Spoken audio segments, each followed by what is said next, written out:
If more of you supported the show, I'd be less sick of podcasts. Blah, blah, blah, blah, blah. Sending out good vibes, Blah, blah, blah, good blah, vibes, blah, good vibes, blah, blah, blah. good vibes, good vibes. 108 breaths of deep gratitude and prayers for guidance and protection. And put on a didgeridoo and shamanic drumming track, shivers or vibrations and stuff like that.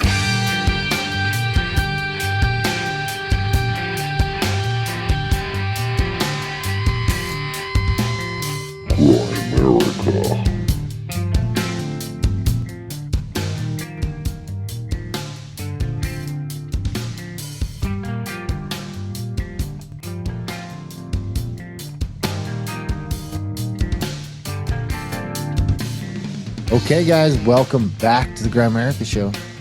Coming at you this week with Cate, Montana. It was a fun chat. What were we supposed to be talking about? It was no, I mean, we were supposed to be talking about cracking the matrix. Like her book came out, like, I think it was about a year ago or maybe a little less, about like 14 keys to individual and global freedom, like that kind of stuff. But it really is about the evil, like the evil in the world, like not the matrix just as like, hey, we're in a matrix. It's like the evil matrix, right? Like it's the dark force, that kind of thing. So it's not just like Was there a good matrix? well, like I guess the other one, I guess the real matrix is evil too, right? But you know what I mean? It's not just about some holographic digital simulation we're talking about. This is like metaphysical dark forces. Yeah, we end up going all over the place. Even some stuff that might eventually get us a YouTube strike. She's great. Yeah, totally. I know. They removed the Micah Dank episode today. Did they? They're still out there. What? Yeah.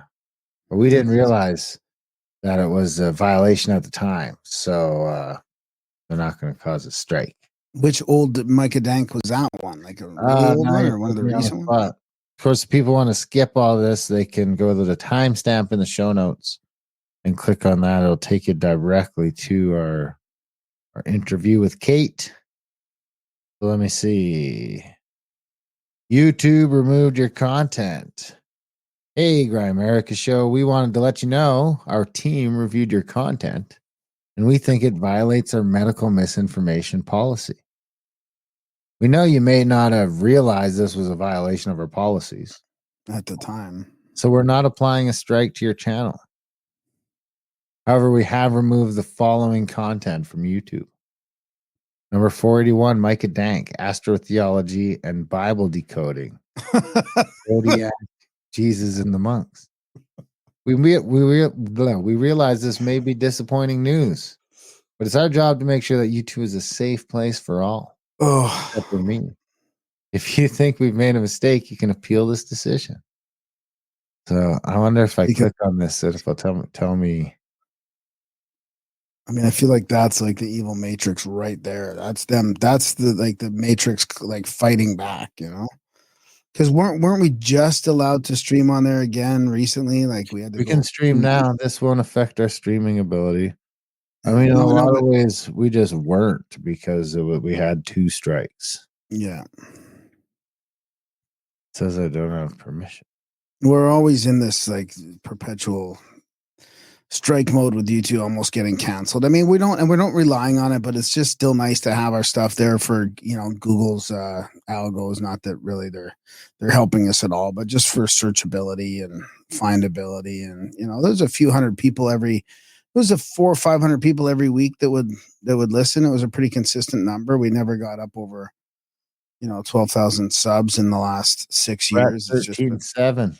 13.7. Wow, then we haven't. Okay, well, so since they decided not to monetize us, it went from up. 12 to 13.7 or 11 to 13.7. But I mean, I don't know. I'm checking now. It's not like we're relying on it. Most people listen on audio. We like that anyways, and people can do it from the website. We do have an active strike still for episode 16666 with Bob Greenyer. Bob Green, really? We got a strike for that? Yeah, we got a strike for that. All right, now let's see this. Now I want to see what's going on with the Micah Dank episode if I can. I mean, we went through the YouTube training. We did a stream of the training. It was Yeah, pretty brutal. we've been Re-educated and everything. educated in YouTube etiquette. And this was before that. So I guess that's why it's not a strike. I wonder if that's like a clear delineation when we did the training, re-education. Everything before that we would No. strike for everything. I don't think so. I seem to think that was happening before. That I don't think it's connected. But maybe you're right. Maybe it is. I don't know. I'm trying to look at the video right now and it won't really let me. But it's frustrating because I'm telling you, like when you really dig into it, like what you're telling me that the rules of the WHO are the truth. I mean, this is what this is the lying matrix. You know, we're under this control of Google and YouTube all the time, and not us. I mean, the whole world under these big tech companies, and they're just following bullshit. They're following bullshit lies and misinformation themselves and accusing everybody else of it. It's crazy. So they're not they're not acknowledging the jab stuff and all that, and yet it's pretty easy to see if you just flip open the cover like just a little bit, peep inside, and you'll find the truth, or at least you'll find some lies in there that you can discern that are lies. And yet here we are in Canada, euthanizing people with vaccination syndrome. What was that one called? Vaccination something syndrome. Did you hear about that? This is going to be on YouTube. This is? Oh shit. I was just thinking for some reason that this was only going out on audio. Sorry about that. Now we should just start over. It's fine. We only have one active community guideline strike, so we can afford another one. We've got a little leeway here. But I can't find. Usually they'll have a timestamp so you could play the violation, but it won't. Not working. Anyway, I forget why we were talking about that, but we didn't get any support in this week either. So double whammy, I think you were talking about just because it was fresh. It just came up recently, right? This happened. I just noticed before I came down. I checked before we fired up the recording, checking the show email for support. Actually, that's why it came up, because I was looking for support emails, of which there were none. Right. But I was able to find another YouTube censorship email. I did find some censorship, but I did not find any support. So, that's all right. We do have a bunch of nobles out there in Grimerica already. We'd like to thank them and the lords that we do have. Thank you. And the rest of you, support the show. Grimerica.ca/support. Head over there, sign up for a monthly or make a one-time donation. If we got nothing this week. We can't do it without you. We really appreciate it. Money. This week is costing us money. Yeah. Costing us money to put on the show. I mean, it's real shame. 11 years cost us money. Anyway. Maybe we should just do sponsorship then. I mean, we don't even do sponsorship or ads. I mean, we can just start doing sponsors. Maybe that we should do that. I mean, maybe we should weigh that versus the value for value. I mean, people seem to be listening. Psychedelic guys that were in the show notes sold the company some other people that don't seem to want anything to do with us. So you could take that out. Well, that wasn't even a sponsor. It wasn't even a sponsor. It was like Were they woke psychedelics or what? I don't know. What's going on there? That first time I'm hearing about it. I have already worked at found a new because I know a bunch of people that were sort of relying on those links for their psychedelic needs. But I got I found some new guys out in BC. We're gonna put them on the thing, and they're even gonna give you guys a deal. So, and they don't think they didn't say that that's the problem, but they were. Because I emailed and I was like, "Hey man, is Jeff around?" They're like, "No, Jeff's gone. He don't work here no more." Well, can I get this, and this? Because we got the cat coming up, right? They're like, "Nah, man." And I was like, "Well, we kind of just had this thing worked out. We've been, And it's like, nah, Jeff don't work here, Really? man. Really? Yeah, so I my had to God. buy. And did you tell him, like, you know? I told him, and he was like, "What's your show called?" And then he was like, "No." Really? Yeah. Well, then he actually just stopped replying to me. So He looked it up, and then he's like, "Oh boy, then ghosted. So, but like wow." I said, we had another psychedelic guy that was like kicking tires before that. So I just messaged him. I was like, "Hey, man, we got." So when I have the like URL, I'll give it to you guys, but we'll hook you guys up because I know some of you guys were kind of using that for those. I mean, you can still use it if you want, but it seems like they don't like us. So by extension, they don't like you. I wonder what like. I'd love to just be like, watch them do the search and say, like, "Oh, look, they've talked to some interesting people," but Yeah. then, because like we had this experience where I tried to book through a publicist this a journalist, a scientist. I guess she's a scientist. I mean, she's Oh, talking she about canceled. the existence of God But that wasn't even through for science. bad So stuff. That was for UFOs. I know, and she's like, I mean, they came to us, and I'm like, all right, well, sure, let's talk to her. And oh no, she doesn't accept your invitation. Our invitation? She's not accepting it because we've talked about things like UFOs. I'm like, well, We talked about way I'm glad worse it's shit not than getting that, too lady. political. Like, I mean, we've done 1,000 episodes between the two shows. Of course, we've talked about Between UFOs. the I two mean, shows. the government's talking about UFOs. So how is that?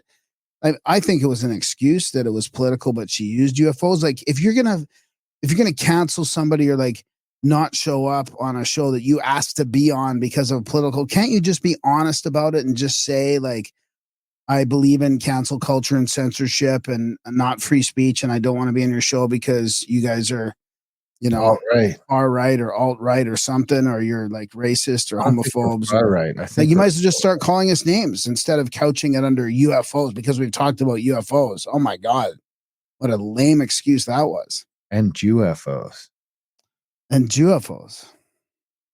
as well. So I anyway, mean, that I mean, aside, support the show, grimerica.ca/support, because it's funner when you guys support.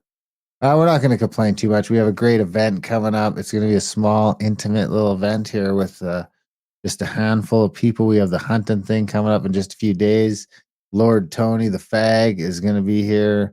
He'll probably listen to this in his car. Hey, Tony. Hey, Maeve. On his car on his way from, he's heading east through the Rockies right now on a nice little trip. We'll get here Friday. We'll go hunting Saturday morning. Saturday night, we go do the hunting thing, which is sold out. But we do still have room for the actual event from the 7th to the 10th. So if that's something you want to get in on, jump in on it. Jump on a plane next weekend quick. Calgary's extremely easy airport to get to. I made like 25 pounds of fresh meat. 25 pounds. It whittles down quite a bit, but I made 25 pounds of jerky. I got another 25 pounds to make. nice.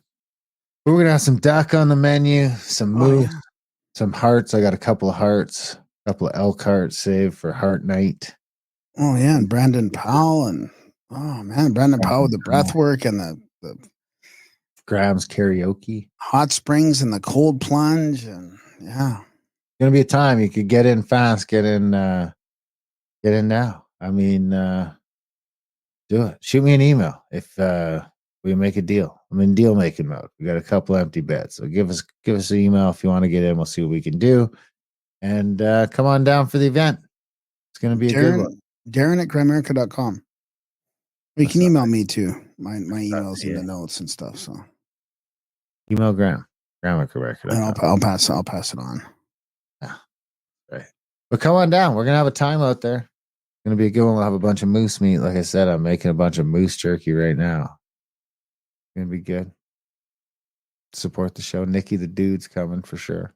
Really? Yeah. Oh, awesome. Dude, and Adam's coming out again. Yeah, that's awesome. And Johnny and Trevor. Yeah. It's gonna be a good time. By the time my mom's coming out. Your mom's coming out? Yeah, my mom's coming out. To the event? Yeah. So excited She her just first wants- cack. She just wants to see the karaoke. She just wants to see you karaoke. I should get my I should Yeah, get my fresh mom on out too. There you go. Should Yeah. get my mom out too. Get her Get your mom's. mom out to karaoke. Karaoke style. How's the duck scene over there, by the Oh, way? dude, they're just ducks everywhere. Yeah. I actually have some people DMing me now about setting up some hunts. So Oh, cool. Yeah. That's awesome. that could be another semi-retirement gig. I mean, get out of Yeah, work. there you go. I could Yeah, yeah, there you go. take some Yeah. people on some hunts, teach them how to do stuff. I gotta figure out how to do all that, like on the up and up.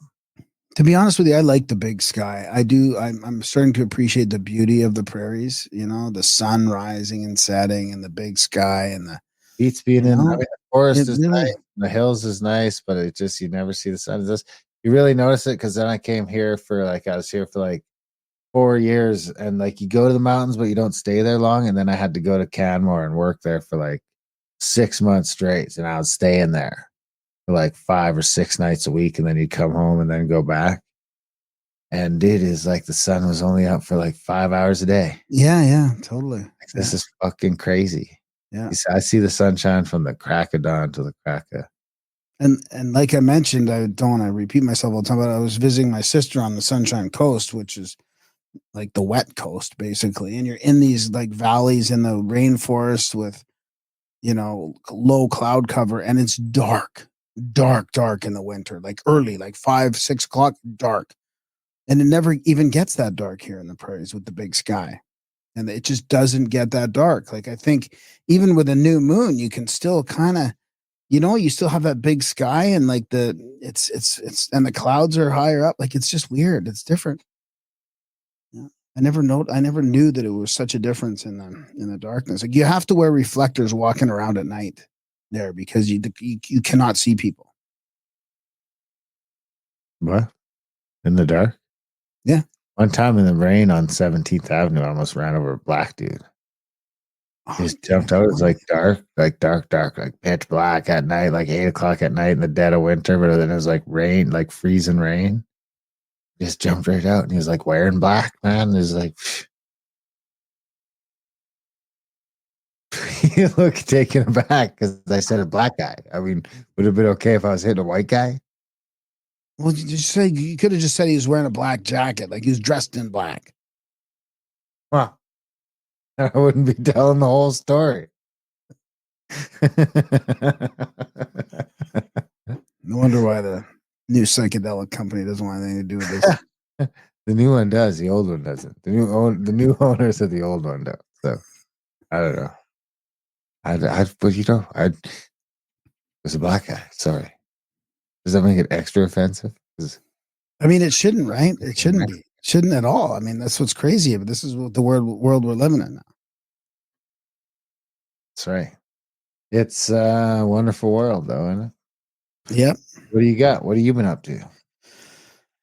Oh, not much. Just working, painting part time, doing another book. We got a book. Did you already put that book out, or is that no? That was the ebook, right? Yeah, I just did a really awesome audiobook called The New Man. It's about the Gospels and the parables of Christ in the Gospels. Really interesting, and it's from a sort of an underrated author researcher from the mid 1900s, early 1900s, and he worked with Gurdjieff and Carl Jung. Like, so his teachers were like the best of the teachers, and he wrote some really interesting books. So that I finished that one off. That's gonna be great. Did we already talk about adult brain publishing stuff? I don't think so. Yeah, we did, I think, but you can mention it again. Ebooks. We're up to 23 now. Like ISIS Unveiled 1 and 2, combined book of 4. So that's good. Yeah, We got talking like ebooks and audio. Then, yeah, ebooks, audiobooks, and newly done paperbacks. nice. So all of it. Outwitting the Devil, Think and Grow Rich ebook went live today. The paperback will be out there soon. So now you can get all these books that we're always talking about. Maybe you have them on audio already, or you've listened to them on audio. Now you can start getting the book with the matching art and all the whole like collection. You could have Have the Outwitting the Devil book by Adult Brain with the nice big Adult Brain logo on the back. Yeah, that's a good way to support Your it. shelf. It's a good way to support us, and you get a book maybe you want anyway. So yeah, my two of my books are in the top 100 in Indian. Nice. That's awesome. Yeah, Oh, yeah, I'm all, In Their Own Words, which I still predict to be a bestseller one day. And funny enough, the Indian Act one, just the big fucking the giant legislation books. So people are buying those for some reason. It's a giant 8.5 by 11, like 500 pages of textbook. oh, that's what you meant. I'm going to actually start petitioning. I'm trying to figure out who I would talk to get this fucking thing into schools. Oh, interesting. Yeah, because pretty you nicely found that it was done. hard to. And I had it retyped. I paid $500 out of my pocket to have that whole fucking thing retyped. And if I could get that into the school curriculum, even into one province, if I could get that into like Ontario, that'd be big. Because you couldn't, the government, it was hard to find that, right? Because it should be public domain, but it was hard to find it. Yeah. It was super hard to find. Because it's official Indian Act from the Canadian government. That's right. And then In Their Own Words, of course, is also in the top 100 in Indian something or other. And it's got the audiobook finally made it to Audible. 2 years later, it finally made it to Audible with Kyle Delisle and Melissa LeBlanc. Melissa? Is it Melissa? I think so. Anyway, I think it is. It's something LeBlanc. I hope that's right. And Kyle Delisle do the narration. And the audio is quite an experience. I must say it.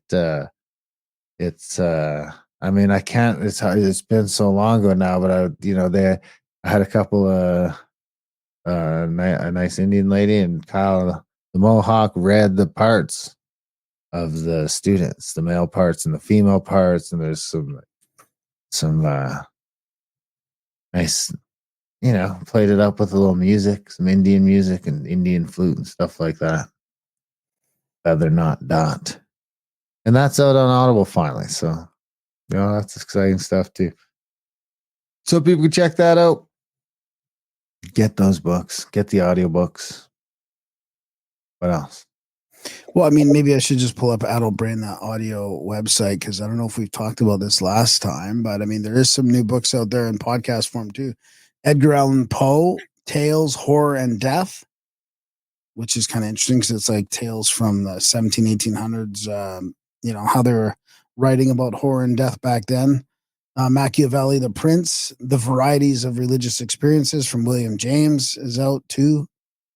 And we've got more coming. So we got another Edgar Allan Poe coming, and The New Man, like I mentioned, and what else? There's another one too that'll be coming. Antediluvian World is just like should go live any day. It's already live on Spotify, but it's not live on the others yet.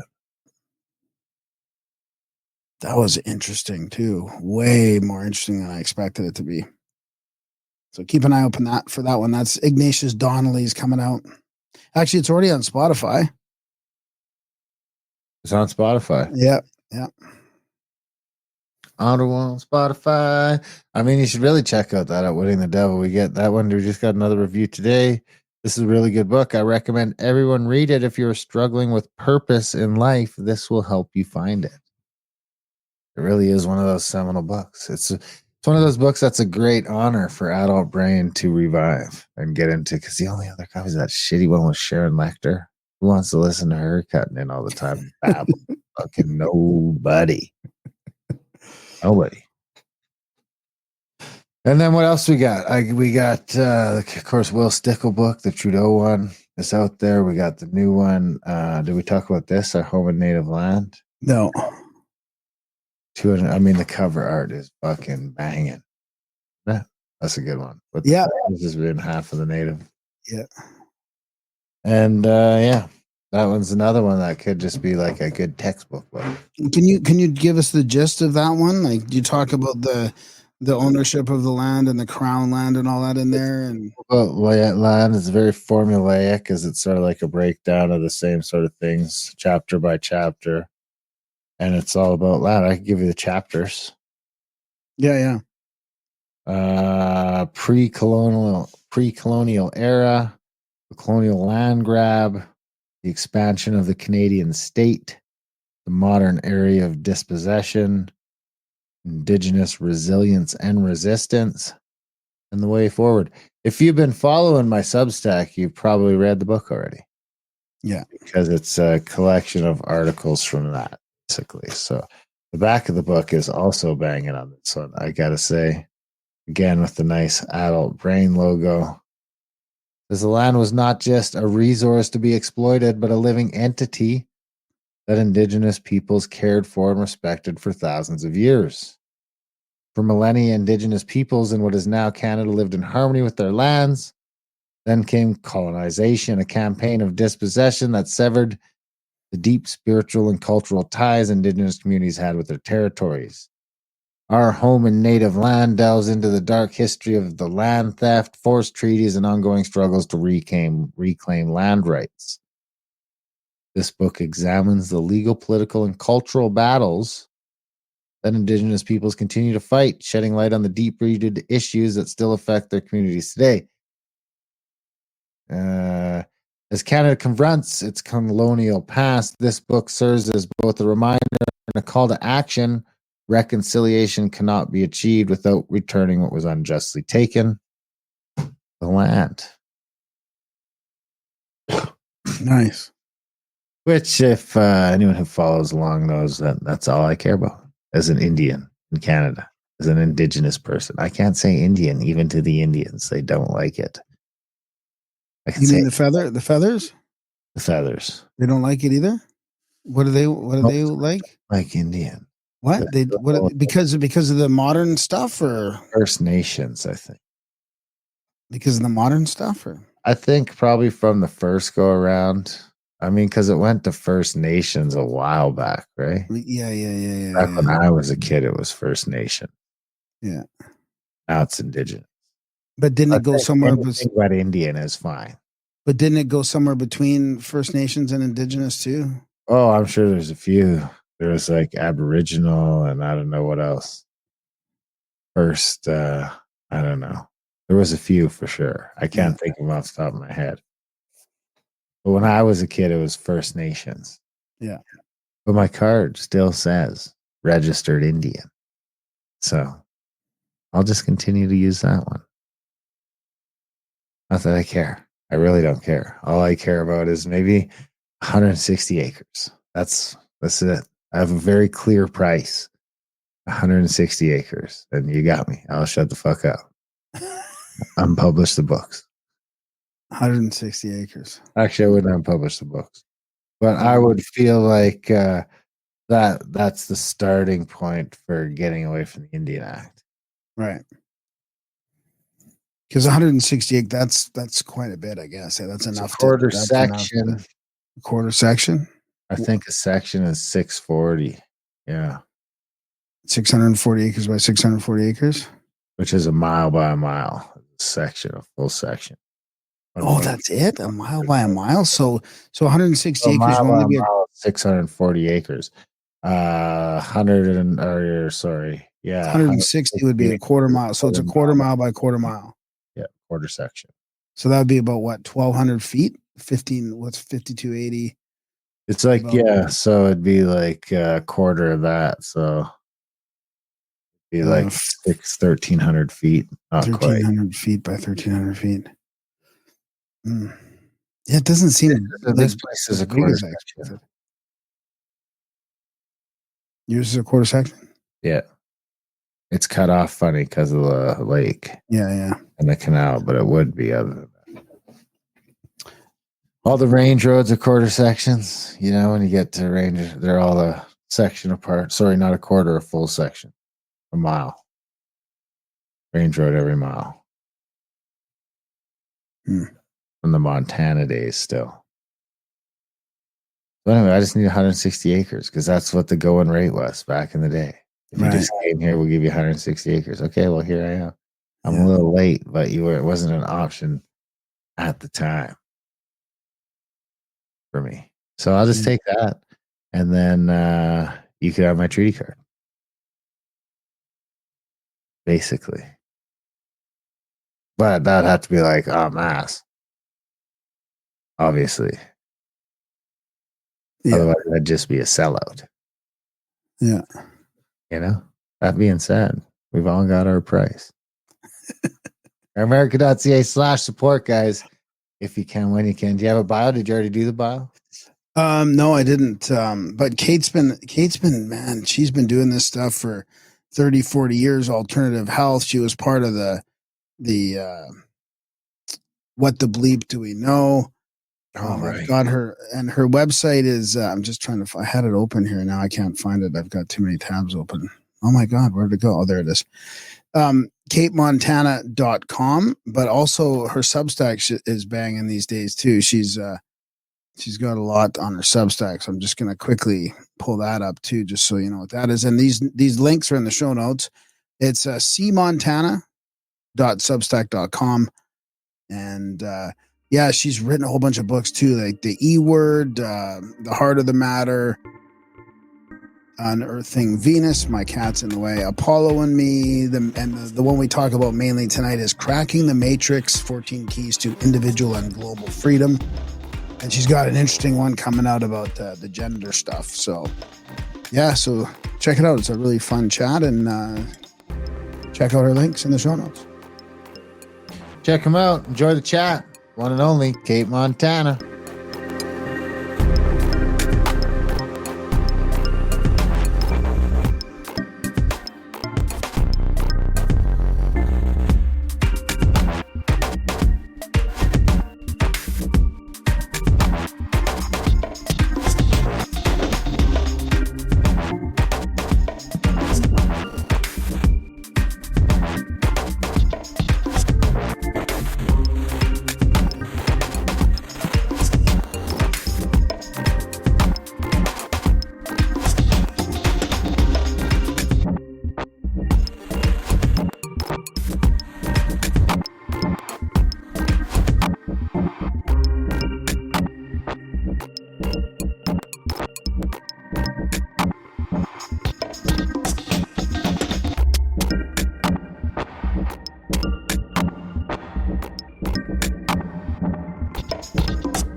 And Cate Montana is with us. Welcome to Grimerica. Thanks for joining us. How are you, Kate? Thank you, Graham.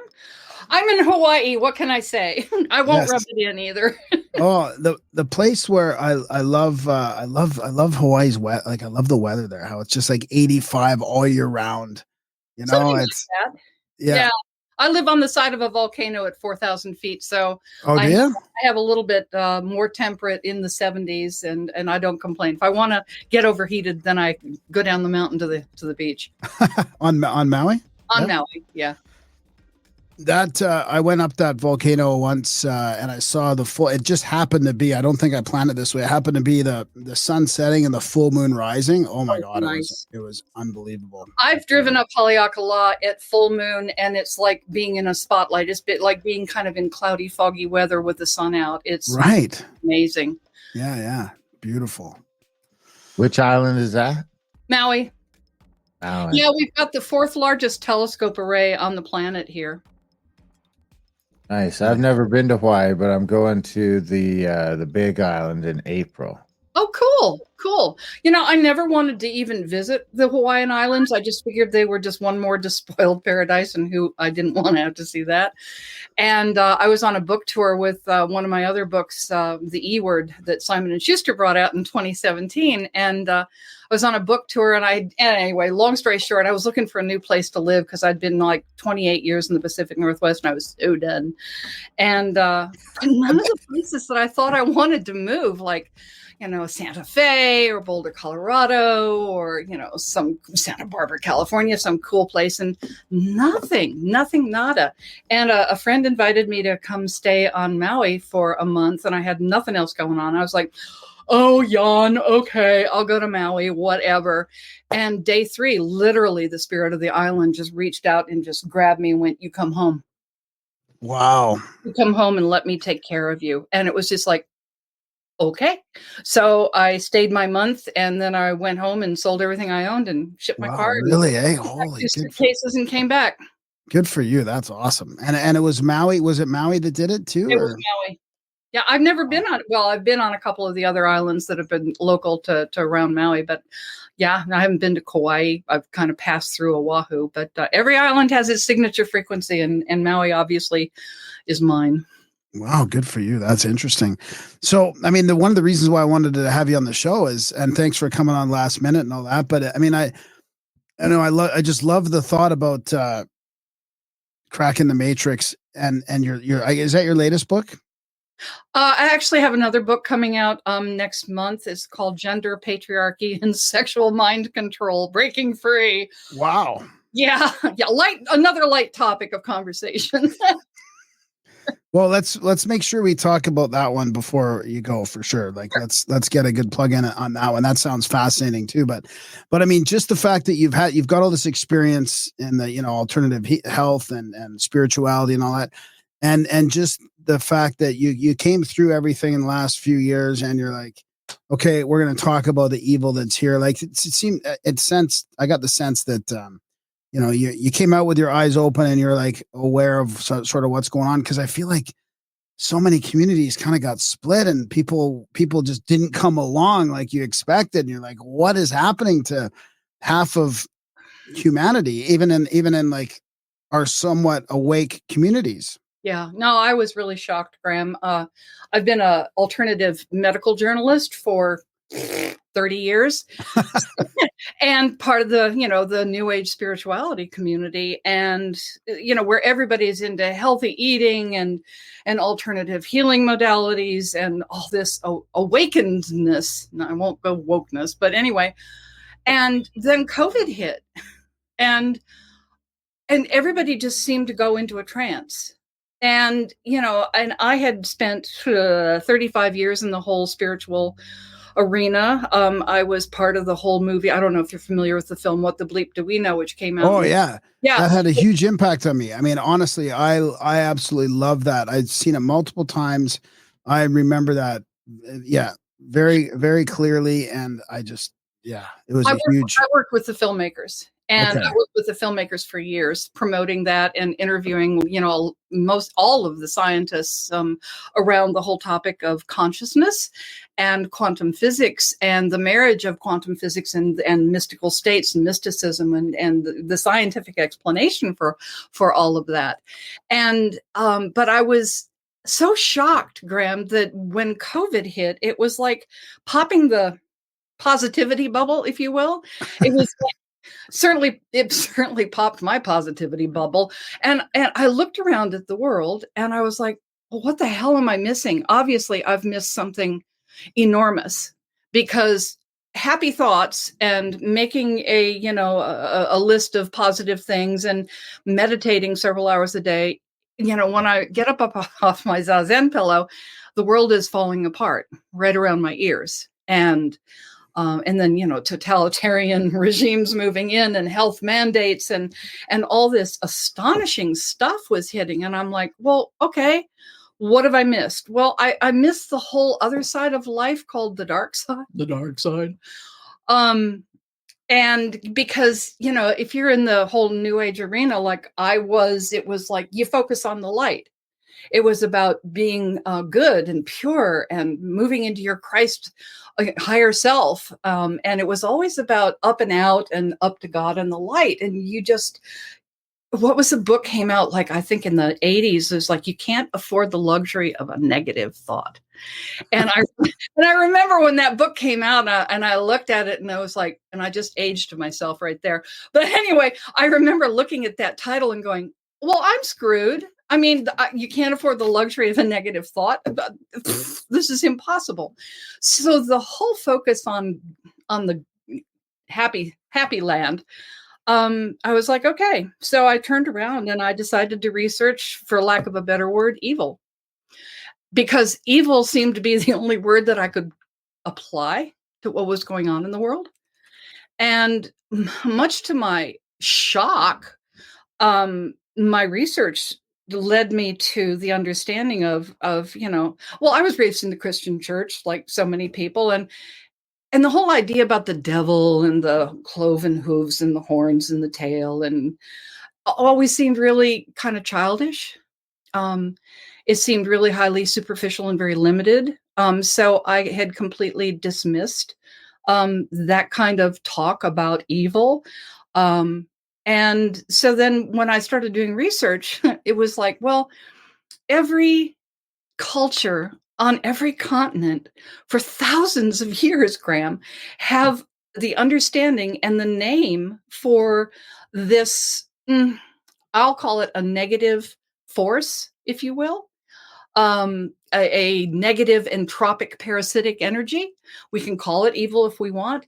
So the more I researched, it was like, okay, so we hear about the devil, and then we hear the father of lies and the slanderer and the tempter, the evil one. But for the Hebrews, they had a name. They called it Abadan, and in Islam, they called it Ashaitan. And the Greeks called this negative, kind of a whispering evil entity, the archons. And so it just went on and on. The Gnostic texts refer to this presence as the evil principle, an illness kind of that has attached itself to humankind. It doesn't have a physical form, and this parasitic kind of illness uses humans as vehicles to manifest its desires. And I was like, oh my God. Okay, the Hawaiian kahunas call this presence the Epa. The Algonquin tribes in Native Americans in the mainland refer to it as Wendigo or Wetiko. The Chinese and Tibetan Buddhists, they call it the hungry ghosts of insatiable desire. And even like Carl Jung, the Swiss psychiatrist, referred to it as the deceiving force, the antimimos, the imitator and evil principle. So the more I looked, the more evidence there was that we're dealing with something that we haven't been, as a whole, been willing to really look at, because all this historical documentation about this negative, non-human, non-physical presence, this whisperer, this that just lowers people's consciousness, always takes you to the lowest common denominator. The whole image of the angel on one shoulder and the little devil on the other shoulder, whispering in your ear, always trying to get you to do the bad stuff.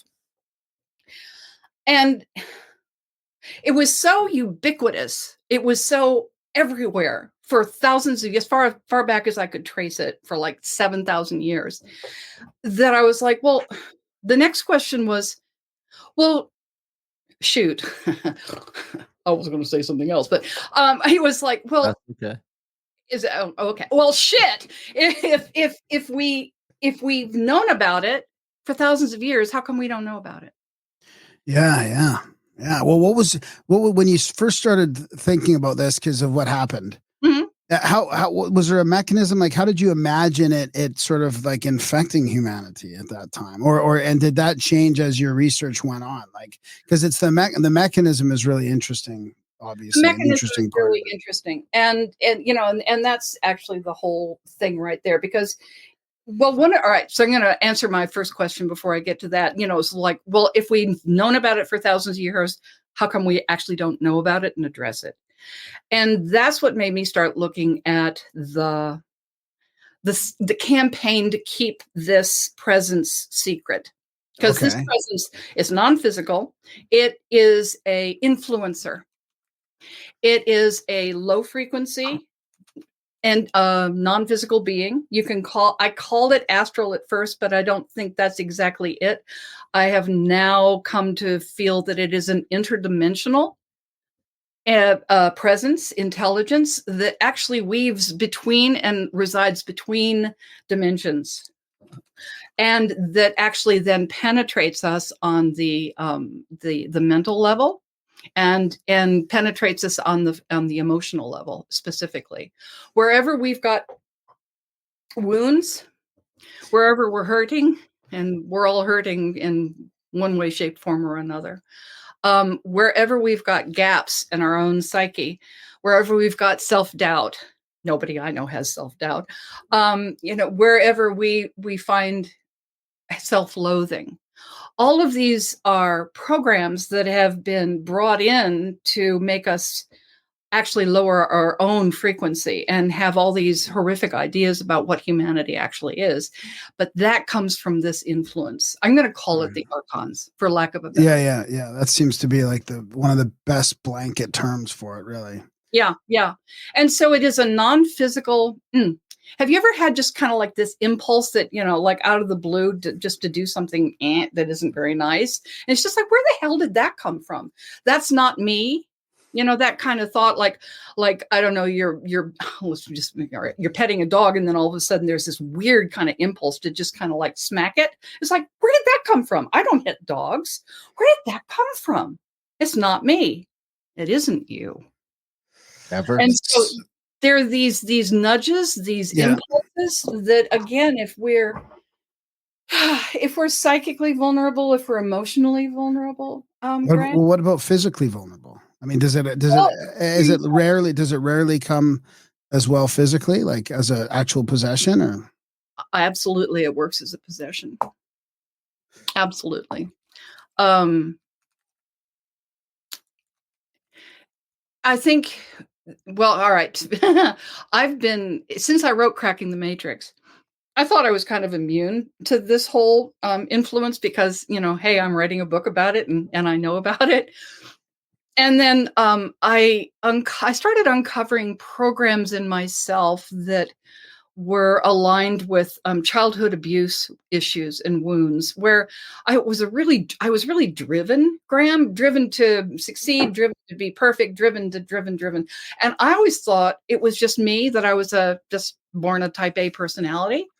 And I've been working with a particular healer in Santa Fe, Robin Duda, she's a soul alchemist there. And she works with a lot of people who are recovering from satanic ritual abuse, mind control programs, things like that. And she's helped me to understand a lot of my own impulsing isn't really me, that I have, like, we're all subject to this influence. And, the whole spiritual agenda is to become as good as we can, become as pure as we can, become as high level of consciousness and mind as we can. And there's so much pressure in the New Age community, especially on getting out of the body. I'm going to cycle back to the original point about, if we've known about it for thousands of years, why don't we know about it? One of the ways is by trivializing this presence. This is very successfully what Christianity has managed to do by creating something called Satan, the devil, and the horns, and the forked tail, and the cloven hooves. Let's make it ludicrous enough so that anybody who has been living in the age of reason for the last 300 years is going to really buy into it. We're going to just dismiss it. That's one way this influence keeps its presence hidden, is by trivializing its presence in superstition and weird stuff.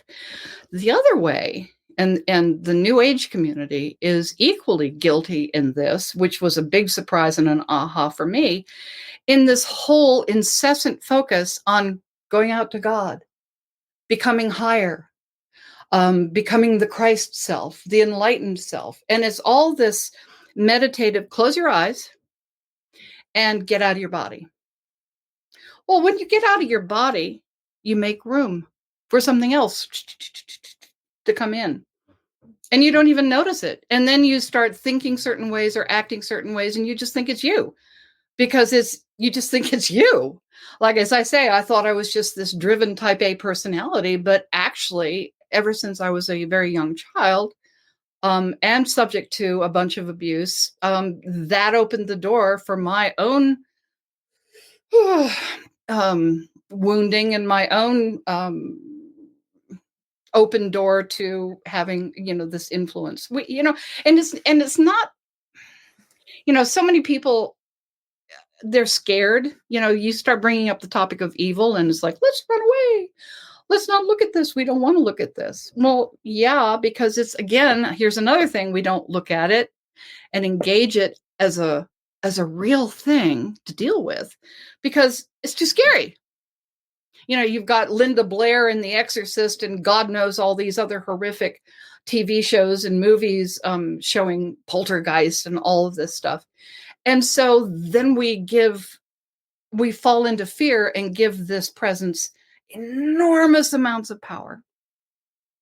So between the fear factor, the superstition, ludicrous factor, this is just stupid, and anybody who's rational and a modern human being wouldn't believe in any of this stuff. Or the get out of your body and go out there to God, because that's where the answer lies, not in the body. Those are the three main methodologies that I've been able to really determine, Graham, that are the ways that we've dismissed and missed this whole influence.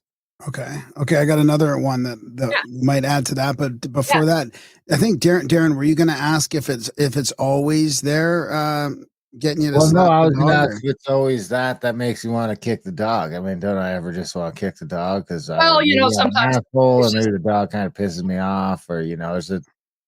Yeah. Yeah. Well, okay.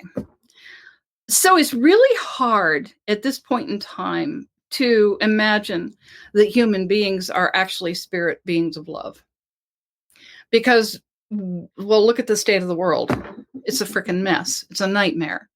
There's so much contention and conflict and anger and greed and corruption. And we have been assiduously trained to think that way about ourselves for so long.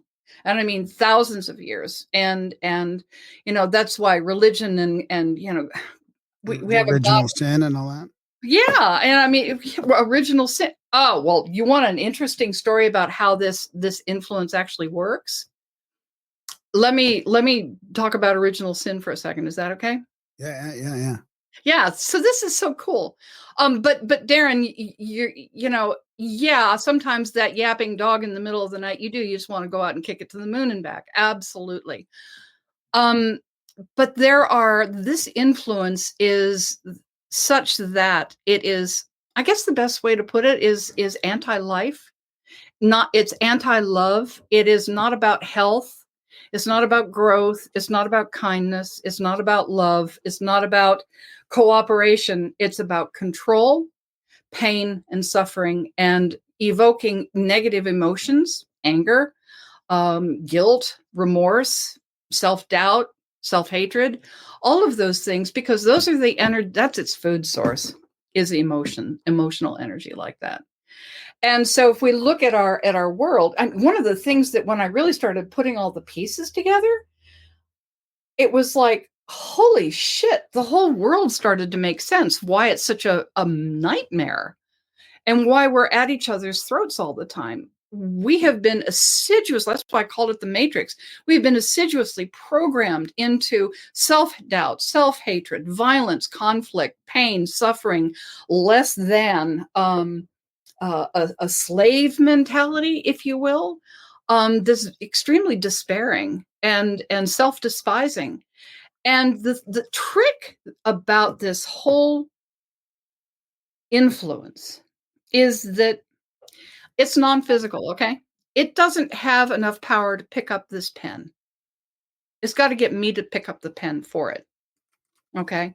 Yes, people are possessed eventually when they have given over so much of their own personality and their own self-love and their own sense of self. When you just, I mean, all right, even a lot of spiritual people, a lot of my spiritual friends are just like, they really didn't like themselves. The whole new age spirituality, get out of the body, was built on top of the religious, the body is a palace of sin and corruption, and the body is the disgusting place, and you want to get out of it. And it's like, so there's this program of get out of the body to make room for what? So, and if we are, which I truly do now, not even believe, I know we are spirit. We are beings of love.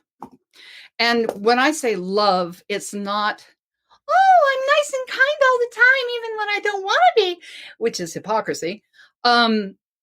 Love is fierce. Love is the force that creates and destroys the universes, that explodes volcanoes and grows islands. It's all of this. It's life itself. So we've got such infantile ideas about and romanticized ideas about being nice and what love is, but love is far vaster than the definitions we've ascribed to it. And so if we're beings of pure love, which is fierce and kind and compassionate and doesn't put up with any shit at the same time, that really leaves the door open for who we really are. As long as we're not convinced in our own minds that we're far less than that. And that's the campaign all along, is to make us diminish ourselves in our own minds. Because again, this force can't pick up a pen. It can't turn a piece of paper. It can't turn the page. It's got to get us to do it. So the whole agenda is to get us to lower. We're spirit beings of love. We're operating up here on a frequency level, if you will. And this entropic, negative, non-physical intelligence is operating way down here in the basement. It's got to get us somehow, but we're the creators. It can't do it to us. It has to get us to do it to ourselves, to diminish our own light and bring ourselves down, down, down until we're operating at its frequency level. And yes, then we can be taken over and physically possessed. Absolutely. And I think part of the whole AI agenda and moving people into virtual reality scenarios where we're actually moving into 2D reality, that just wide opens the door for penetration by this influence. You're not going to go into the metaverse. Okay, you're not going to upload. No. Probably not. No, I'm not. Oh my God. I'm gonna. Here I have a question about the. You mentioned the three things, and how does our cultural thoughts about our subjectivity about evil fit into this? Because I flip-flop back and forth all the time. I mean, one of our guests, Malcolm Bendall, I loved his definition of evil. It was very, very simple. Evil is non-empowerment. It was like good was empowerment and evil was like non-empowering. Like whatever's non-empowering you is evil. It's that evil force. But there is it's kind of tantalizing sometimes when they say it's subjective, things can be used for good and for evil. So like, let's say a symbol like Baphomet, even like Baphomet wasn't created to be evil. It was used later on and it became evil. Now it's an evil symbol, but it wasn't like that.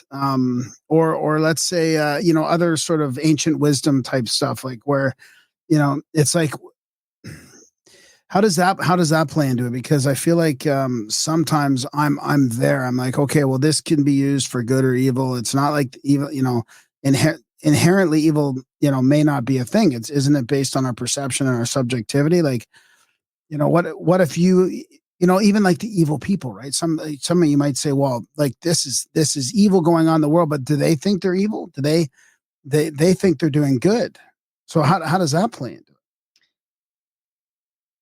With number one, I'm going to back up all the way to empowerment, the definition of empowerment. Yeah. Well, it depends on what your definition of power is. If it's power over yourself and being able to master your own emotions and if you're the master of your own self, that's one thing. If you're into power over dynamics over other people and you're working in a hierarchical sort of structure, that kind of empowerment, I wouldn't call it evil, but I would certainly call it destructive. It's interesting that evil spelled backwards is live. Live evil. So so what I've finally come to take it out of the ooh, scary cat, I'm gonna suck blood all your life, that kind of evil, to take the fear factor out of it. I look at evil as that which is anti-life.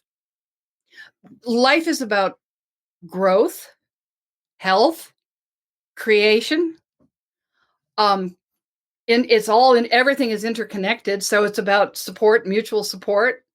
And all of those things. You look at nature, nature is life. And so the antithesis, and I often call it in my book, Cracking the Matrix, I often refer to it as the anti-life force, because it feeds on everything that is the antithesis of health. And it lives to foster and create the environments to ensure its food supply of conflict, unhappiness, misery, despair, fear, all of that. Can I segue back to, I was going to talk about original sin for a second? Yep. Thank you. Was that eating the apple? Is that the original sin again? Well, yeah, exactly. This whole story about that being in the physical body is, the body is corrupt. The physical earth is a cesspit of sin and corruption, and only God, which is not physical, is good and pure. And so yes, and of course it's all around this amazing silly story about Eve and apples and serpents and all of that, and getting booted out of the Garden of Eden. Because if you're a sinful creature, of course you're going to get booted out of Eden, because you can't sustain there, because you're a piece of poo. So anyway, so where did the idea of original sin come from? It was Eve. It was the girl. It was. Well, no, it arrived. It arrived. Oh dear God, I'm having a brain fart. Oh God. It arrived from the church. Well, it arrived from the church, and it arrived from, oh God, not Thomas. John? Oh no, not God. Well, we're told. No, John. Did you say John, Darren? John. John. I am having a total space cadet moment, but there was a. Now I know the outro song at least. Damn. Was it one of the Gospels, like Thomas, John, Paul? No, it wasn't Paul, but one of the early Christian teachers in 263 AD came up with the idea of original sin. He was a drunk, a reprobate. His mom was Christian, his dad was pagan. Constantine? No, not close. It's during the time of Constantine. Damn. Anyway, he ran across the teaching of Manichaeism, which preceded about 200 AD. Okay, so Manichaeism was taught by this guy called Mani, the prophet of Babylon. So Mani, the prophet of Babylon, came up with the first idea of original sin. And so he Augustine! God bless you, Darren. Thank you. Yay! Don't thank me. Thank the AI. Thank Google. So Mani, the prophet of Babylon, taught that the body was corrupt, that, and the whole point of getting to God was to get out of the body, to flagellate the body, to purify the body, to despise the body, to hate your own humanity, because your humanity was the problem. So Mani, the prophet of Babylon, came up with that one. Augustine of Hippo, thank you. Augustine of Hippo, he's a little drunken reprobate whose Christian mommy is despairing of his life and his soul. He runs across this whole teaching and he goes, "That's why I'm such a bad boy. It's my body's fault. It's not my fault." So he embraces Manichaeism, and then he becomes Christian, and then he becomes a philosopher, and then he introduces the whole Manichaeistic original sin concept into Christianity. It is adopted by Constantine. Thank you very much, Graham. And we have this teaching now, 2,000 years later, of original sin, where we're pieces of shit. You can't trust the body, can't trust the emotions. Sexuality is filth. So we hate ourselves. We're in shame. So what's feeding in the background? Yeah. That's just perpetuating the whole cycle. Yeah. That's exactly. So we've got now 2,000 years of epigenetic programming in our DNA of shame and self-hatred. Now the question comes, well, where did Mani get the idea of original sin? Yeah, you know what's funny? I was just starting to think about all the influences from these important philosophers and writers and researchers in our past Mhm. that have had like demonic experiences, not demons, but demonic. Like it was just accepted that they had like almost like what's a wizard has a like a Damon. familiar, almost like a familiar, Mhm. part of themselves talking to them from another dimension or whatever. I mean, and Ab- how much has that influenced us? I mean, even John Dee, who basically is responsible in some indirect ways for the whole British Empire, and he was his mentor had a little thing twittering in his ear. Like Mhm. there's example after example of this affecting where we're at right now. So that's exactly what happened. Mani, the prophet of Babylon, had a voice that would talk to him, whisper in his ear. He called it his other self. He didn't know what it was. But this voice told him all about the corruption of the human body and how bad people were. And so now, 2,000 years later, if you ask me, the most torturous, corrupting teaching that has ever impacted humanity more negatively, I don't think it's possible, is the whole idea of original sin and the corruption of the human being and how foul we are. So we've bought into this program. So what does that do? Shame, guilt, remorse, self-hatred, lower my light, lower my light, lower my light. God is out there. Love is out there. It's not in me. Lower my light, lower my light, lower my light. This is how this influence works. It whispers in the night. It whispers in some guy's ear, and all of a sudden, he's standing on a pulpit pounding going away and saying this. And then 2,000 years later, you have billions of people believing in that they're horrible. I think somebody in the Yeah, but chat here. sometimes they're holding it back together a little better than the ones. I mean, I'm not going to point any fingers, but there's some non-Christian societies and civilizations out there that are pretty barbaric still, and pretty Sure. fucking off the chains. And Absolutely. if I was just supposed to look at it like from the lens of like I'm just an alien and like here's some fill in the blank society and another fill in the blank society, and then here's these Christian societies, and I'm an Indian, not a Christian. Feather, not a dot. It'd be hard not to tend towards these quote unquote Christian societies. Well, who is it? I forget who is the person who said one time Christianity is a great idea if we'd only practice it. Yeah, it certainly is. Love and compassion for one another. Treat your neighbor as yourself. Well, going back to what the bleep do we know? If we're all in the quantum field and everything is one thing, which is what science has quantum physics has basically proven. Well, then my neighbor really is me. In more That was ways the than deaf one. chick, right? What the bleep do we know is the deaf?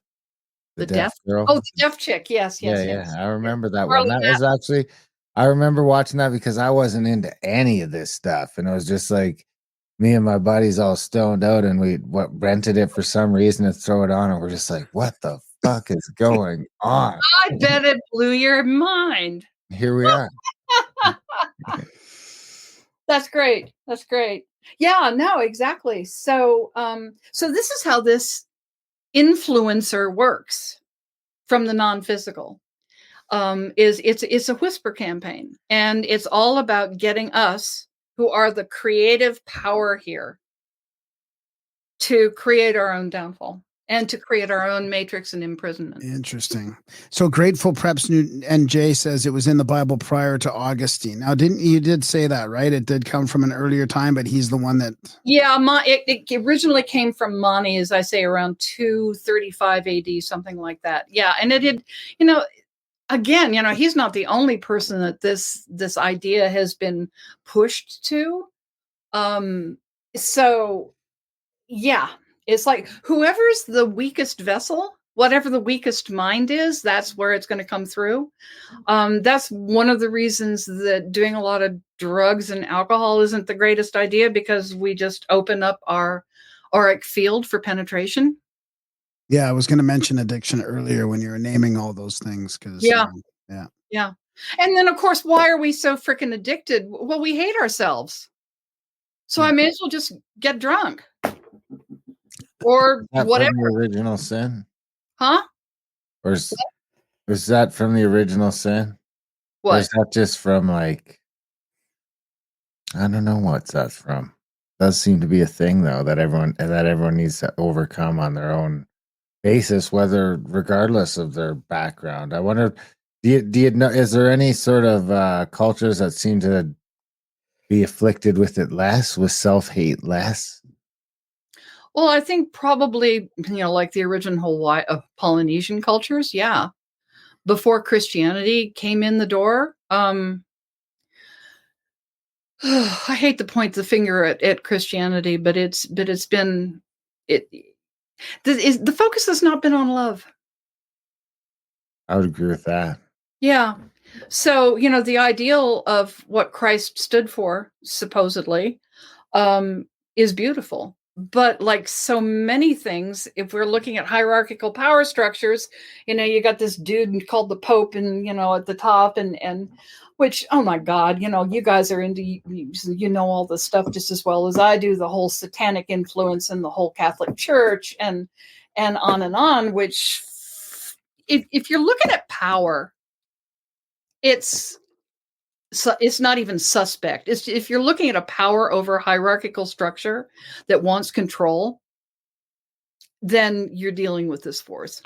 So the people that are following this unintentionally or subconsciously just don't. They think they're doing good. They think they're doing something for the greater good. Let's say for humanity, they're kind of they don't know that they're being evil.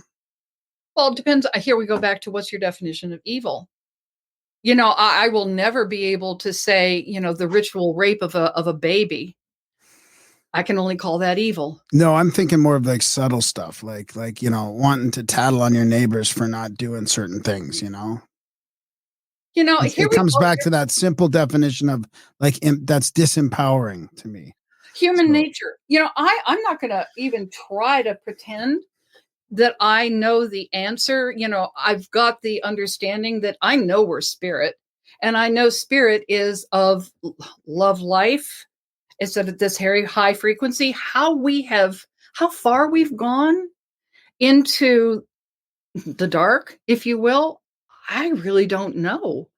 It's hard for me, and I'm sure I run across a lot of people when I talk about, oh, we're spirit beings of pure love, and they go, well, that's bullshit. Because I tattle on my neighbor and I kick my dog and, and I hit my kid and yada, yada, yada. It's like, what is human nature? I wish I could say, oh, yes, human nature is XYZ.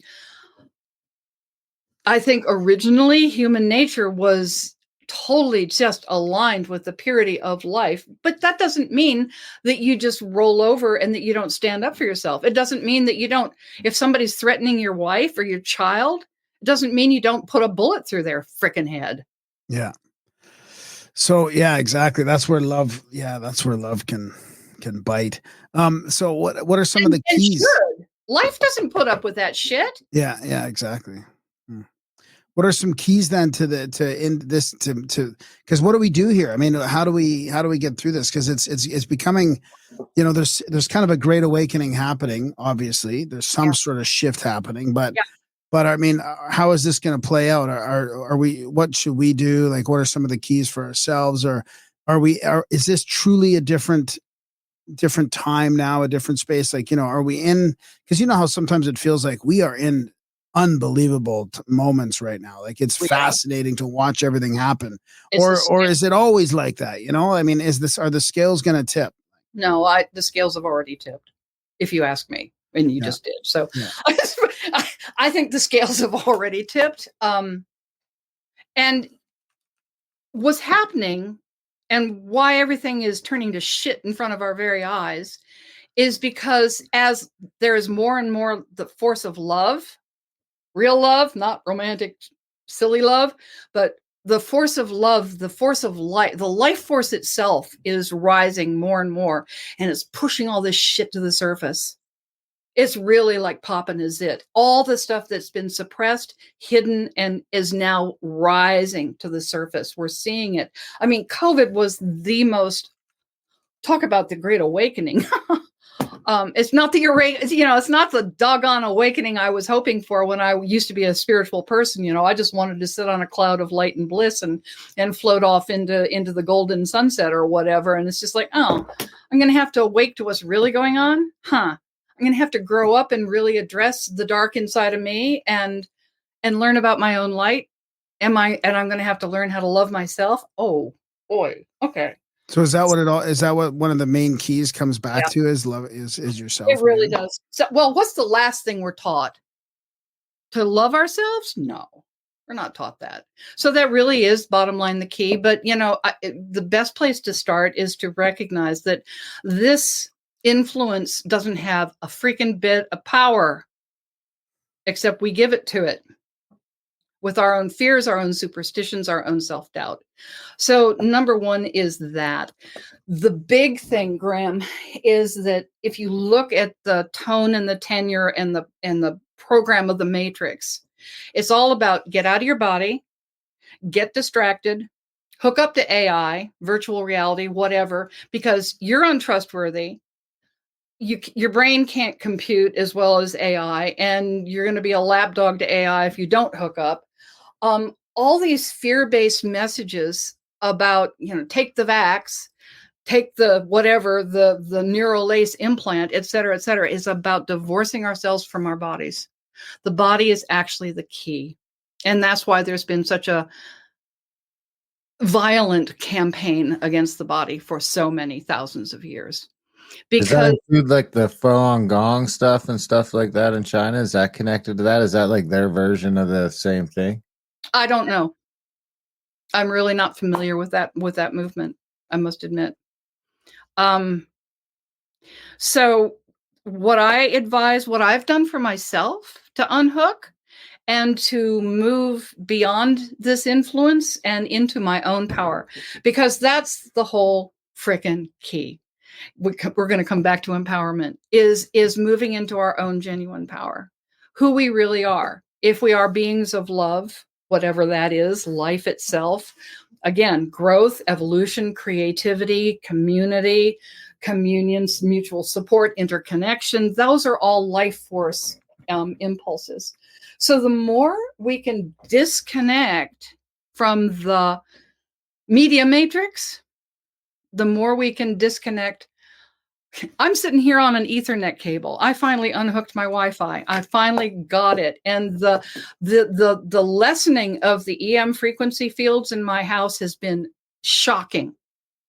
My body is actually on a cellular level has calmed down so much just by turning off my frickin' Wi-Fi.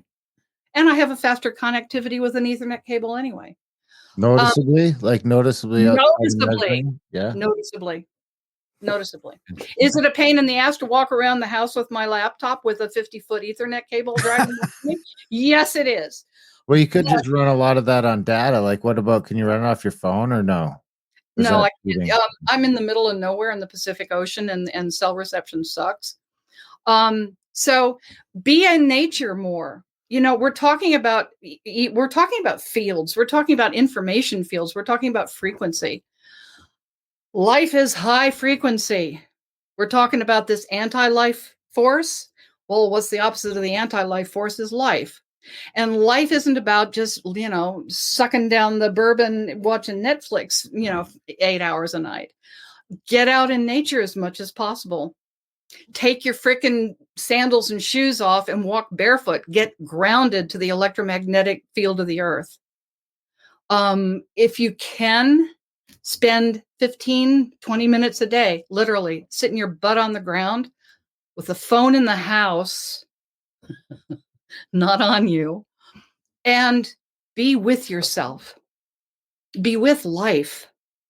Start to tune in and listen to what the messages of life are. The body is this amazing conduit of intelligence. So not even meditating, not trying to escape, just be there. Nope. Don't try to get out of the body. It's about, God almighty. I spent 40 freaking years, Graham, trying to get up and out, only to turn around and find out it's about down and in. Yeah. No, I mean, I was the same way. I was always thinking like, I don't want to be grounded. I want to, you know.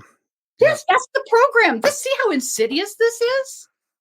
It's like everything in my life has been turned on its head in the last 4 years. Yeah, totally. I get it. Yeah. So what is weed ungrounding or grounding? It's very ungrounding. I'm It's very ungrounding. ungrounding. I'm sorry, dude. I've spent numerous decades doing every plant medicine on the planet. Been there, done that. I have so many T-shirts in the closet. So I'm not against it, but I also know what a doorway to other influences it is and how ungrounding it is. The whole point, and this gets really intoxicating at a certain point, Mostly Darren. potato chips. Oh, well, but is it the unsaturated PUFA potato chips? Yeah. Well, it used to be. My wife has been making me chips. So my wife makes me chips. She fries them up in the ghee or in the, what's it called when you make it out of tallow? Tallow, yeah. Really? Good for her. Good for you. Good for me, mostly. Yeah. She's a good woman. So it's the simple stuff. There really are. The solution is to turn around to life itself again and to start listening and trusting our own internal compass, because the other part of the whole program for all these thousands of years is to not trust ourselves. That's the bottom line. You cannot trust yourself. You cannot trust your body. You cannot trust your intuition. You cannot trust your feelings. You can't trust your emotions. That's been the message. So what are we going to do if we can't trust ourselves? We're going to go to outside authority. So it's automatic. If I have completely kneecapped myself, then I'm only going to turn to external authority. And then I'm subject to total control. So the whole thing is getting back in the body and start listening to your own inner voice. That's the guide. I like it. What about more of like the big picture stuff on how this awakening, like how are they going to push back, or how is it this metaphysical sort of interdimensional force going to push back when it sees this, like you said, this life force rising up, right? Wow. Well, we're seeing the pushback. The pushback is in more desperate mandates, more desperate control, more desperate, pointing the finger at the other guy, all of the above, the World Economic Forum, the UN, all of that, trying to, what is it? Not Project 2030, but all of that. Yeah, 2030. Yeah. Yeah, that's two of them now. Isn't there a 2025 too? Is that Trump's version? Yeah. 15-minute cities, all this stuff. So we live right by an actual 15-minute city where they're like advertising it. They're like celebrating it. I know. Yeah. I think one of the last bastions to fall for me was the whole climate change thing. To finally see climate change as a manipulation by the globalists to get us to willingly ourselves turn off our electric stuff, turn off our gas ovens and hook up to AI. It's just like, oh, let's do it for climate change on the planet. It's just like, oh God. Crazy. It is crazy. I like it. I like the advice. Can we talk about your new book coming up that you've been working on? Yeah. Before we run out of time. I mean, that's called Gender, Patriarchy, and Sexual Mind Control: Breaking Free. Gender, patriarchy, and sex. Okay. Well, if you, oh boy, it's a hot potato. It is not politically correct. In which direction? now I need a teaser. Yeah, no, take a look at the whole trans agenda. I mean, we're looking at lowering the birth rate on this planet, and any way we can do it, whether it's through pollution, whether it's through EM fields, whether it's through trans agendas. The whole if we are these powerful beings and our body, which isn't even physical, come on, you watched What the Bleep Do We Know? Yeah, oh yeah. Okay. Yeah. This is a quantum field appearing as physical. Right. So, if all of this can be manipulated from a physical perspective, then that's what they want us to do. So what did you just say? I lost track. No. We were go ahead, Darren. Well, I was just wondering about the feminism aspect of it because you mentioned that, and that's just definitely a buzzword around here because, as near as I can tell, it's near ruined the place. Which And house? feminism. Oh, And oh and shit. they've like piled the trans agenda onto the end of that. It just seems to be the next version of it. It's like instead of sixth wave feminism, we're just going to have first wave Absolutely. transgenderism. Absolutely. It's all being agendized to turn us against one another and to compartmentalize, fragment, so that we're all in pieces fighting at each other, and we miss the whole big picture of what really has been going on. I concur. I think where you're going is the importance of your body and that quantum sort of like thing about the body, and why can't we just accept what the body we're in type thing. I think you were going there, right? Yes, I was. It's incredibly impotent. And sexuality is one of the most fraught, emotional, easily conflicted, back to conflict. Let's create as much problems between each other as we can. Let's divide the sexes into male and female and have the battle of the sexes. Who thought that up? I get into that in this book because it is all agendized to keep us at each other's throats and to avoid get out of the body and never ground in it and start being seated in our own actual power. And, and here's something I will say is, for example, patriarchy, the whole idea of patriarchy. Come on, you two white dudes, you're the scum of the earth. Well, Darren's an Indian, so. Okay, all right. So I got a lot of Native American. But but it's like, I finally realized that men didn't create patriarchy. Men didn't create patriarchy. Patriarchy. Women did because they just wanted to be patriarchy. No, it's about this force. It's about the archons. What can I do to diminish human power? Okay.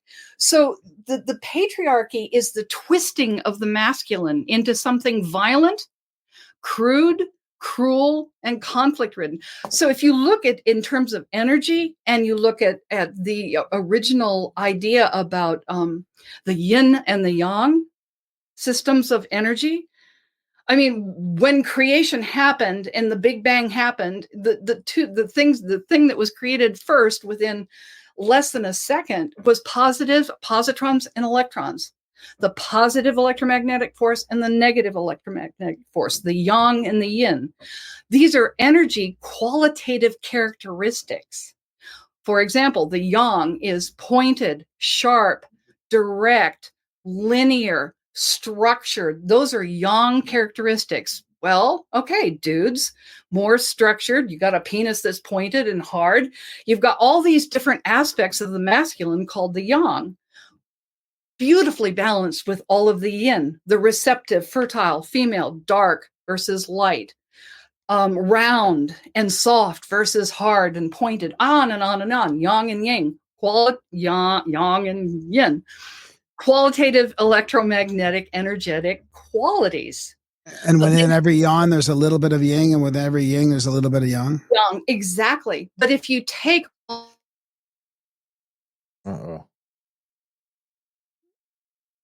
Oh, we just froze. Your Ethernet cable must have unplugged. we just froze. Yeah. Oh, am I back? Yeah, you're back. Yeah. So if you remove the yin, the softer, gentler, the communicative, the intuitive, the nonlinear, all of that, if you remove that from the yang, then you're left with an unbalanced force called the yang, the positive electromagnetic force, or the masculine. So patriarchy is the distortion of the electromagnetic frequency that we embody by removing all that's yin and then amplifying the yang until it becomes totally unbalanced. That's patriarchy. Men didn't create that. We were driven and programmed into that. Just one. Yeah, it's just one more element of this whole picture. Yeah, I like it. Well, I was worried for a second there, Kate, but you pulled up. I was like, oh no, she's a feminist.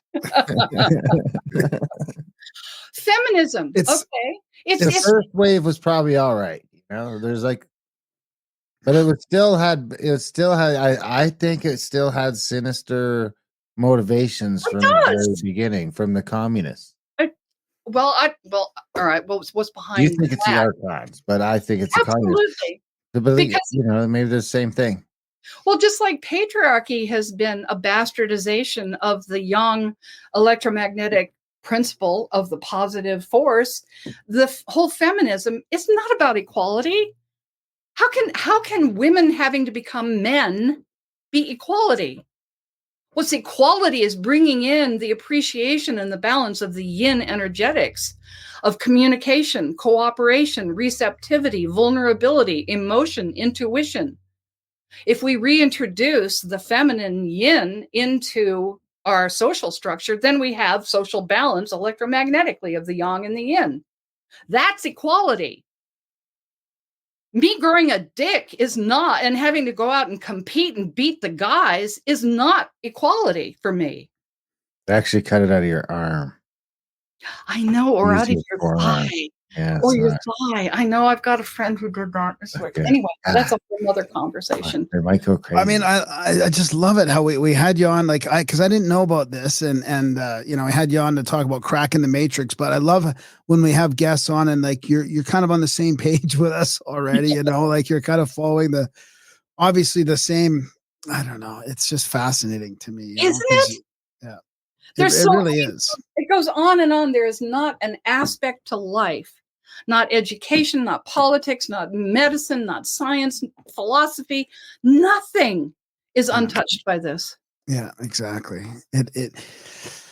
I mean, it's Elon's been saying it's the mind virus. I mean, it's getting some pretty mainstream attention. I mean, I'm not saying that, I buy everything he's selling, but I mean, it's an interesting time because it is like, even not even to get political, but it is getting like mainstream attention, right? They're calling it the woke mind virus, for example. I mean, this is at the most popular people in the world are talking about this. So it's what a fascinating time to see what shakes out.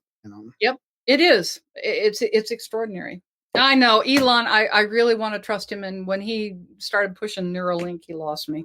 Yeah, I was going to ask you about that because me too, kind of. But I mean, he's still trying to say it's to help people that need help. It has a great application. Yeah, absolutely. Well, funny because you'd think he'd have lost ground when our show account was banned. It hasn't been reinstated for 3 years. I blame the Canadian government for that. It's not Elon's fault, but it can't be Elon. Cate, this has been fantastic. Where can people find all your stuff? Is there any social media they can follow you on and all that sort of fun well, stuff? I've been kicked off of Facebook so many times I don't even bother anymore. So they can find me on Substack. And so it's Cate Montana, is Cate with a C. So my Substack is the initial C, montana.substack.com. Or they can go to my website, catemontana.com. Yeah, you look like you're pretty active on there, right? You got some posts, like three posts in last week there, or three, yeah, I'm very active on Substack. And you're liking the Substack so far? I do. It is it's a very coherent, cohesive group so far, and it's pulled in deeply intellectual, thoughtful people. Awesome. On many, many levels. So I've been very pleased with the platform. Oh, that's great. Fingers crossed. Yeah. Awesome. That's good. And I'll plug my book, Cracking the Matrix. Yes. Yeah. What's the subtitle there? 14 Keys. 14 Keys to Individual and Global Freedom. Nice. Right on. Well, thanks. We appreciate you coming on the show. This has been a lot of fun. And when the other comes out, if you want to dive deeper into the whole sexual conundrum. Okay. All right. Let's keep in touch for sure. Cool. Thanks, guys. Okay. I've really enjoyed it. Awesome. Yeah. Us too. Take care. And that was a chat, Cate Montana. What'd you think? Oh yeah, that was fantastic. Yeah, I'm glad we booked it, and big thanks to her for coming on last minute. We had an opening last minute, so yeah, that was great. Good show. Big thanks to Cate for coming on the show. Of course, big thanks to you guys for listening. Big thanks for being especially our supporters, our nobles. So if you want to be a noble, head over to grimerica.ca/support today. Sign up for a monthly or make a one-time donation. and you'll be extra special. And we'll love you. And the show will keep going because of you. So if you could do all those things, GrandAmerica.ca/sports on today. Of course, contact at the cabin for the trips. You still time. I mean, you can't come hunting. It's too late for that. But you could still just decide to come in last minute right now, jump on a plane next weekend and come hang out with us in a very small group. So it's going to be super good one to get to. If you're like scared of crowds or something like that, you want to come just meet the people, head over to contact@thecabin.com and check that. Of course, adultbrain.ca for all those audiobooks. Check all that out, guys, and support the show. GrandAmerica.ca/support. Other than that, we love you guys. Thanks for listening, and we will see you next week. Somehow I built a rocket ship out of the stuff dreams are made and popsicle sticks. Please look at my rocket ship schematics. Tell me you can fly to the moon. Tell me I'm not a lunatic. I